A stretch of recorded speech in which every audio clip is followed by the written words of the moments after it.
মেধাৱী এই দুই ছাত্ৰৰ নাম পৱনমণি বাৰ আৰু ঋষি সাগৰ হাজৰিকা। কটন বিশ্ববিদ্যালয়ৰ পৰা সুখ্যাতিৰে উচ্চতৰ মাধ্যমিকত উত্তীৰ্ণ হৈ ঋষিয়ে অভিযান্ত্ৰিক বিভাগত স্নাতকৰ শেষৰটো পৰীক্ষাত অৱতীৰ্ণ হৈছে। পৱনেও সম্পূৰ্ণ কৰিছে ফিজিঅ'থেৰাপিৰ পাঠ্যক্ৰম। স্কলাৰশ্বিপৰ ধনেৰে দুটা গোপ্ৰ কেমেৰা ক্ৰয় কৰিছিল।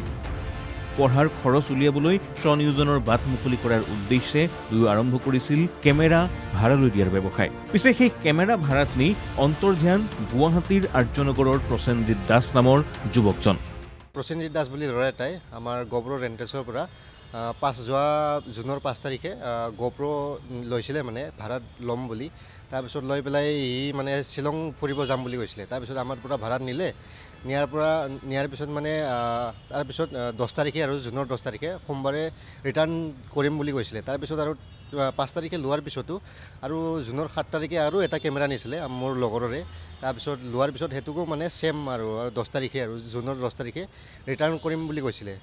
দুটা গোপ্ৰ কেমেৰাৰ লগতে প্ৰায় লাখ টকাৰ সামগ্ৰী দুদিনৰ বাবে ভাড়ালৈ লৈ উভতাই নিদিলে প্ৰসেনজিৎ দাস নামৰ এই যুৱকজনে। কেমেৰা বিচাৰি ফোন কৰিলে ফোন অফ থাকে, প্ৰবঞ্চকটোৰ মেছেজত দিয়ে ইটোৰ পিছত সিটো অজুহাত। আমি এইটো স্কলাৰশ্বিপৰ পইচা দি কিনিছিলোঁ। মই ইঞ্জিনিয়াৰিং কৰি আছোঁ। মই এইটো মানে প্ৰথমবাৰ মানে আমি সৰু এটা জাষ্ট বিজনেছ এটা কৰাৰ কাৰণে, এটা জাষ্ট চাইড বিজনেছৰ কাৰণে কিবা এটা লগৰকেইটা মিলি কিনি কিবা এটা কৰাৰ কাৰণে তেনেকৈ ষ্টাৰ্ট কৰিছিলোঁ। তাৰপিছত মই ভাবি আছোঁ কি দুদিন পিছত পাম তাৰপিছত আৰু একো ৰেছপন্স নাই। আমি সিহঁতক মানে এড্ৰেছটো চাই বিচাৰিব গ'লোঁ, কিবা সিহঁতক পেৰেণ্টছৰ বা কাৰোবাৰ খবৰ কিবা পাওঁ নেকি, নাই সিহঁতৰ একো খবৰ চবৰ নাই, সিহঁতৰ এড্ৰেছটোও ভুল দিয়া আছিল। অৱশেষত প্ৰসেনজিতৰ বিৰুদ্ধে পল্টন বজাৰ থানাত গোচৰ ভুক্তভোগীৰ।